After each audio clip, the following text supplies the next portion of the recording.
सेवा और भक्ति में किसका अधिक महत्व है? राजा दिलीप सिंह अपने दरबार में सभी दरबारियों के प्रश्नों के जवाब देते थे। एक बार दरबार में उनसे एक व्यक्ति ने पूछा, महाराज, मनुष्य के जीवन में सेवा और भक्ति में किसका महत्व ज़्यादा है?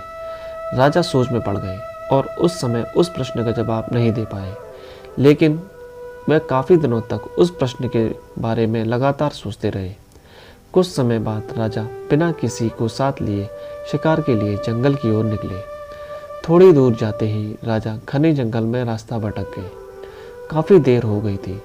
प्यास से उनका गला सूख चुका था। काफ़ी देर इधर उधर भटकने के बाद राजा को एक कुटिया दिखाई पड़ी। वह किसी ऋषि की कुटिया थी। राजा किसी तरह उस कुटिया तक पहुँचे और पानी पानी कहते हुए बेहोश हो गए। उस कुटिया में ऋषि ध्यान मुद्रा में थे। राजा के शब्द ऋषि के कानों में गए।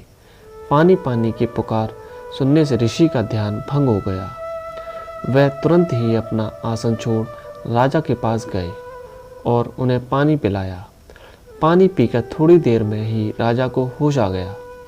राजा को पता चला कि ऋषि ध्यान मुद्रा में थे, तो राजा ने कहा, ऋषिवर, मेरी वजह से आपके ध्यान में बाधा पड़ी। मैं आपका दोषी हूँ, मुझे प्रायश्चित करना होगा। ऋषि ने कहा, राजन, आप दोषी नहीं हैं, इसलिए प्रायश्चित करने का प्रश्न ही नहीं है। प्यासा पानी मांगता है और प्यास बुझाने वाला पानी देता है। आपने अपना कर्म किया है और मैंने अपना। यदि आप पानी के लिए आवाज़ नहीं लगाते तो आपका जीवन खतरे में पड़ जाता, और यदि मैं ध्यान छोड़कर आपको पानी नहीं पिलाता तब भी आपका जीवन खतरे में पड़ता। आपको पानी पिलाकर जो संतुष्टि मिल रही है वह कभी उस ध्यान की अवस्था में भी नहीं मिलती।